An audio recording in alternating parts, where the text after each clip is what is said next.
Welcome to the Guangzhou Auto Show. It's one of the biggest automotive events of the year, where global brands showcase their best products. From Temu Cybertrucks to new GQs and whatever this thing is. We've also been invited to test drive GWM's new Unreleased car and present it to the world stage. We will also check out the latest 4x4s, off-road developments and innovations. Stick around as we show you the highlights of this global auto show.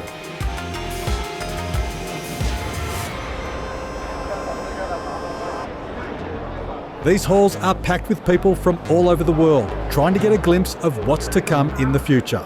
But none are more exciting in the off-road space than what GWM will be releasing. Now this is actually one of the vehicles being launched at the show, and I will be doing a presentation on this a little bit later. But it's a bit hard to do a talk about this vehicle when I haven't driven it myself. So how about we take this for a test drive right now. This is the GWM Poer. This vehicle is intended for off-road. It comes with a number of enhancements, upgrades, and reality check that puts it in a situation exactly for off-road enthusiasts. Now right in front of me is an off-road track. So what's Simon Christie going to do in China with an off-road dedicated vehicle and an off-road track? Let's go four-wheel driving. Remember, this is a true proper low-range transfer case. So you've got that dual ratio high and low, and this vehicle is set up straight from factory for off-roading. And that overcomes a number of the legal issues here with off-road vehicles and accessories in China. It's typically illegal to modify a vehicle, so if you can get the accessories on there before it's registered the first time, it's all fully legal. A great commitment here from GWM as well in setting up vehicles for off-roading. Their vehicles are very well known across Australia, across South Africa, across many parts of the world as being very strong, capable and designed for off-roading. This is taking it to another level with the features, the accessories already fitted from factory. And look how easily we have done that.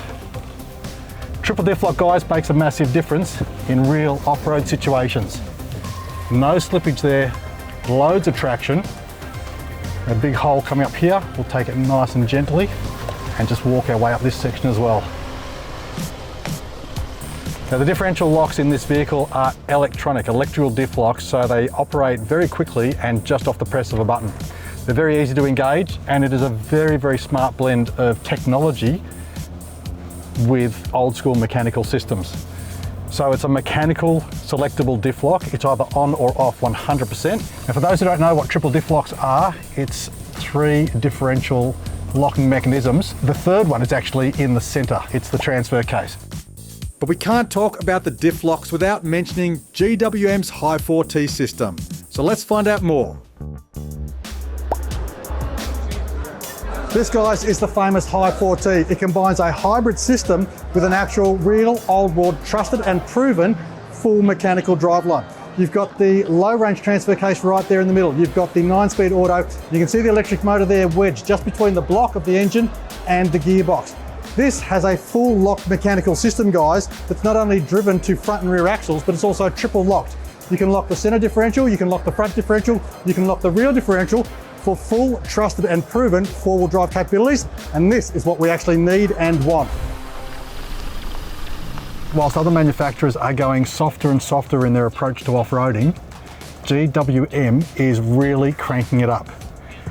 Just the commitment to off-road enthusiasts, the commitment in the diff locks, the technology, the electrical systems, and even the point, guys, where with a lot of car manufacturers going EV, yes, GWM are in that area, but they're doing it as a hybrid, which in my opinion is the actual best way to do it, the best of both worlds.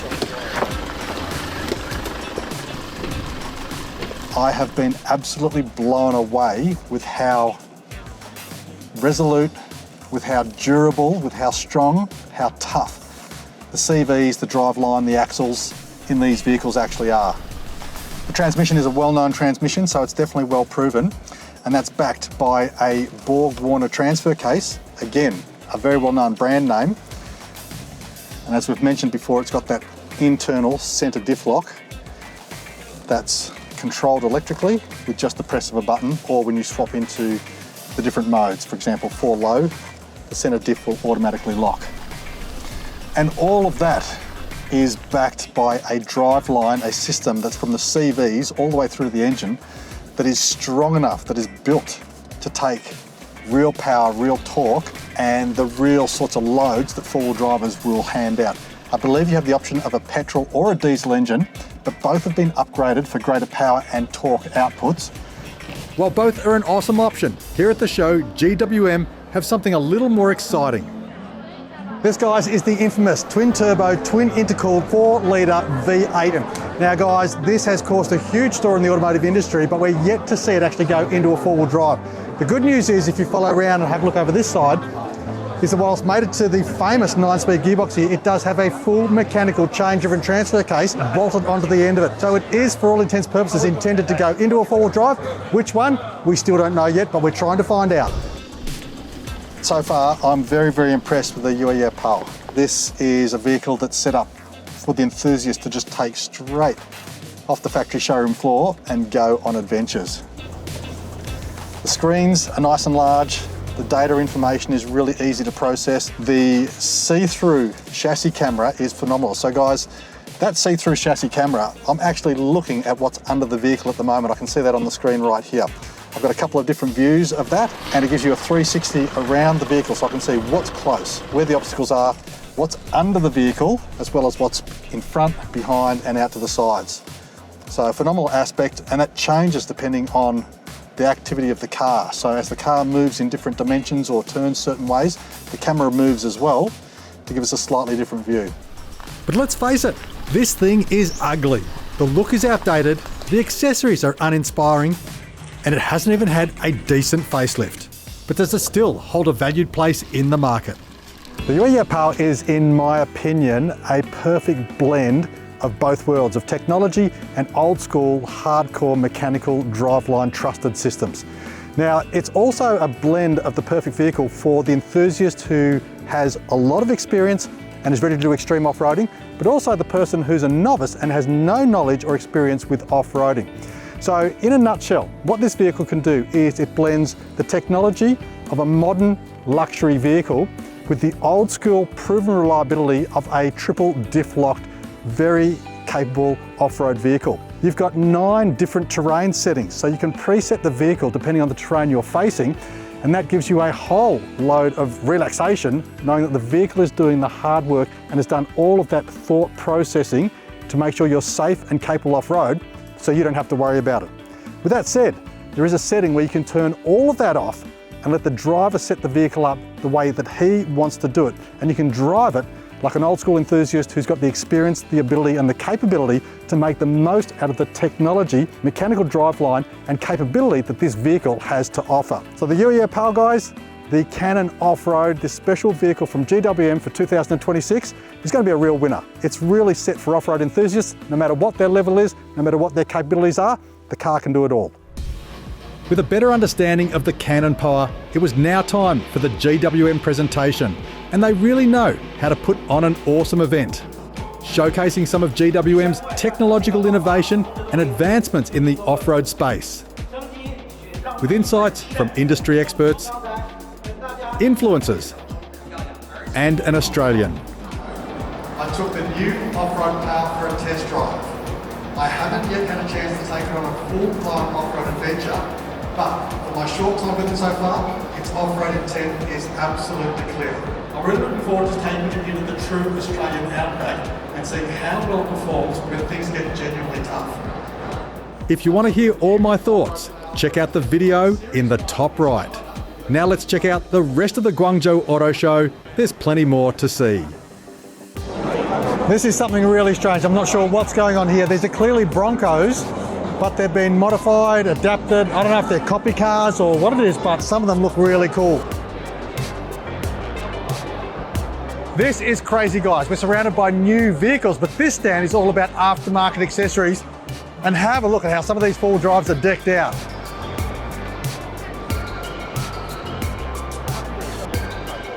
Guys, have a look at the unique styling here with these flares, custom rear steps, big tyres on there, oversized tyres, a wider, taller wheel package, soft tops, chopped down doors. Look at this. full custom interior. Only 1,000 of each one made. Limited edition, electric steps. Wow. Well guys, here we are with 212. Now these guys have again got a real commitment to off-roading. This is what we call the BAW 212, and it's an extension of what started with the BJ20 from BAC about 60, 70 years ago here in China. And the thing I like about this thing is it comes from factory. 4-wheel discs, 4-wheel coils, front and rear solid differentials, front and rear diff locks, diesel or petrol options with the engine, and it's also for around US $20,000. So it's cheap as nails, ready to go off-road, and again, a big commitment from the China automotive scene to us off-road enthusiasts. But this, guys, is just a vehicle. They've got some very new things here, so let's go and check out the new models of the BAW 212. I don't know, guys, vibing an old Scout or an old Bronco, even a little bit of FJ45, how is this soft-top version? Coming close, you can have a look at the drive line here, guys, in the mirrors. All right, you can see that transfer case in the center. We've got the drive shaft going all the way to the front differential, a solid hopper front differential, solid rear differential, drive shaft there all the way through. This is no hybrid or electric car, guys. This is old school four-wheeling, basic mechanical system, front and rear lockers. This is a proper off-road setup, guys, which is why I refer always to this as the new GQ. I'm not so sure about the opaque windows, but the spare tire on the rear door, that is a winner. And these guys will easily take 37s. We see these vehicles in extreme competitions all the time, so built tough as nails. 1965 to 2025. This is why this is the 60th edition. 60 years these guys have been making four-wheel drives. Unbelievable.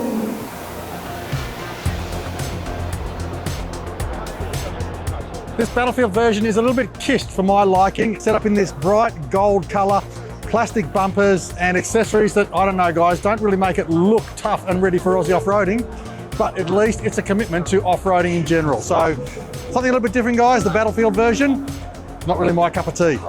Don't know if I'd want to be using these for actual recoveries. Side steps will get ripped off on the first trip they do. External luggage carrier, that's going to get filled with dust, dirt and mud. Some tough styling here with the molly panel, but it's all plastic. And guys, I don't know, can you really call this a snorkel? Actually looks like a bit of an exhaust pipe. So guys, the commitment to four-wheel drive is one thing, but you've got to have the accessories to go with it, and it looks like those guys are doing that as well. Snorkels, side steps, recovery gear, wheels, suspension, underbody protection, even spare drive shafts. Maybe that's a hint that they need them. But this, guys, is something new and exciting. It's the 212 pickup version, so that's got to be a good thing for Aussie off-roaders. So guys, up front it looks exactly like a 212, but down the end here we've got this tub version, so it looks a bit like a Gladiator. I don't know, guys, what do you think? A dual cab 212, would it work in Australia?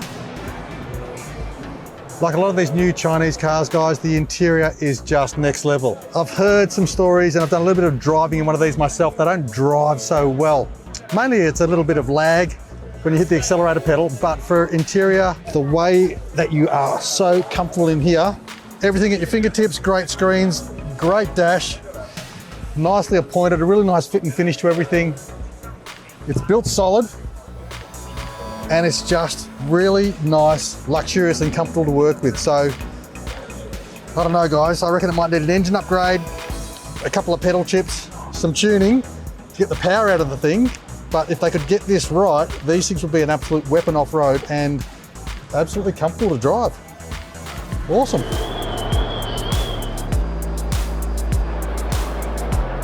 Well, here we are, wedged right in between Toyota and Ford.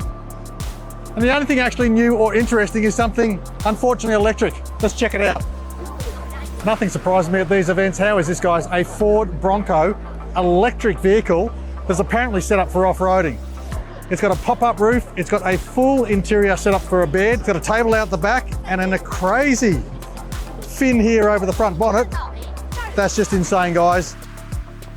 But guys, the only real advantage I consider the electric Bronco is plenty of storage space, but here under the bonnet, it's not even that big. Oh.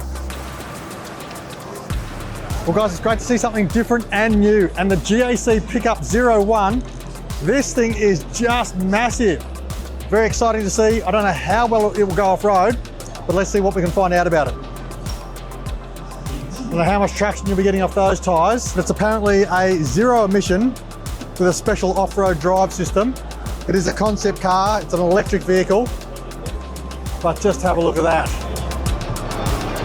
Apparently set to be released in 2020. When it does get released, it won't be this size. It's going to be a little bit smaller so it actually fits on the roads, but it'll be interesting to see if it does come out. We hope you've enjoyed the highlights from the Guangzhou Auto Show. From the latest in technology, to the future of off-roading, to meeting fans from all over the world. We've had an amazing time. China's making some pretty exciting vehicles at the moment. Click here to check out when we tested out a different one, the GWM Cannon Alpha.